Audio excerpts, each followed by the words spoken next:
प्रिय विद्यार्थियों नमस्कार। हम आपसे चर्चा कर रहे हैं मौलिक अधिकारों की, और मौलिक अधिकारों में हमने आपको सारी बातें बताई हैं। आज हम फिर बता रहे हैं आपको अनुच्छेद 31 के विषय में। जैसा कि आप जानते हैं कि हमने आपको 6 मौलिक अधिकारों की परिचर्चा आपसे कर लिया है। कौन कौन से? विधि के समक्ष समता का अधिकार, और अनुच्छेद 14 से 18 समता का अधिकार, स्वतंत्रता का अधिकार, शोषण के विरुद्ध अधिकार, और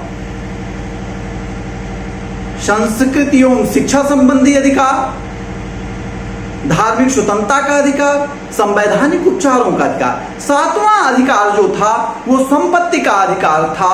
और आइए हम देखते हैं उसकी पोजीशन को।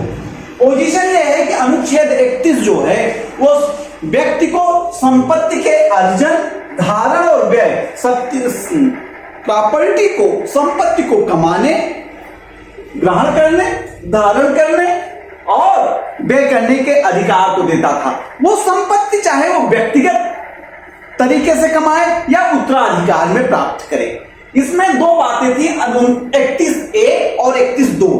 31A कहता था कि व्यक्ति की जो संपत्ति है बिना कानून के छीनी नहीं जा सकती, अर्थात कार्यपालिका किसी की प्रॉपर्टी को ले नहीं सकती है, उसके लिए कोई ना कोई विधि होनी चाहिए। और अनुच्छेद 31(2) कहता था कि राज्य किसी भी व्यक्ति को मुआवजा देकर क्या देकर? मुआवजा देकर सार्वजनिक हित में, किसमें? सार्वजनिक हित में संपत्ति अधिग्रहण कर सकता है। मुआवजा का मतलब था बाजार का दर, बाजार का दर। और इस दोनों आर्टिकल को 31A और 31(2) को 44वां संविधान संशोधन करके 1978 में क्या कर दिया? कब? 1978 में निरसित कर दिया। क्या कर दिया? इसको समाप्त कर दिया। और इसको कहां ले जाके रखा?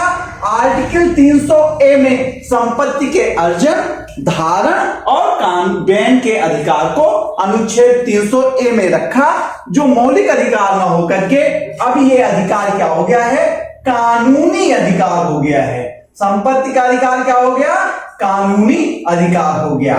और तो कंपटीशन में एक बात पूछी जाएगी कि संपत्ति का अधिकार किस अनुच्छेद में था, तो आपका उत्तर होगा अनुच्छेद 31।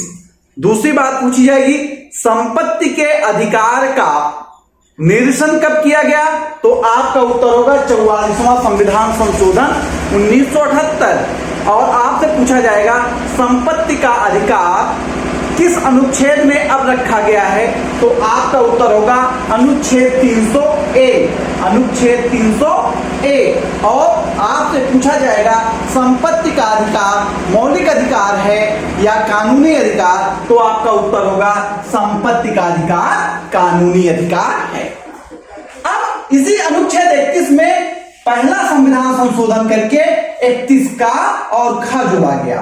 31 का कहता है कि संपदा को अर्जन करने की विधि जो बनेगी, किसी भी संपत्ति के अधिग्रहण की जो विधि बनेगी, उसे अनुच्छेद 14 क्या है? विधि के समक्ष समता, विधियों के समान संरक्षण से वंचन नहीं किया जाएगा। कहा कि अनुच्छेद 14 के आधार पर चुनौती नहीं दी जाएगी। और 9वीं 39(31) खा कहता है, अनुच्छेद 31 का, कि 9वीं अनुसूची का प्रावधान करता है और कहता है कि जो बात 9वीं अनुसूची में डाल दिया जाएगा वहां उस बात को कौन नहीं देख पाएगा? सुप्रीम कोर्ट नहीं देख पाएगा, अर्थात न्यायिक समीक्षा नहीं होगी। तो जो भूमि सुधार के कानून बनाए गए उसको 9वीं अनुसूची में डाल दिया गया। बहुत से राज्यों ने अपने यहां जो 50% से ज्यादा रिजर्वेशन किया, उन्होंने भी उस कानून को 9वीं अनुसूची में डलवा दिया। सुप्रीम कोर्ट अब कहने लगा है कि यदि मूल ढांचे का उल्लंघन हो रहा है तो हम 9वीं अनुसूची की समीक्षा कर देंगे। ये धमकी दे रहा है, बार बार निर्देश दे रहा है सुप्रीम कोर्ट, लेकिन अभी उसने 9वीं अनुसूची की समीक्षा नहीं किया। और 31 का अनुच्छेद 31 का 25वें संविधान संशोधन से जोड़ा गया। किसके संशोधन से? 25वें संविधान संशोधन से जोड़ा गया, जिसमें कहा गया कि राज्य के नीति निर्देशक तत्व 39 ख और ग को लागू करने पर आर्टिकल 14 और 19 के अंतर्गत चुनौती नहीं दी जाएगी। तो 31 ख और 31 ग विद्यमान है। हम अभी देखेंगे आपसे आर्टिकल 35 के बारे में और आर्टिकल 33 के बारे में। Thank you.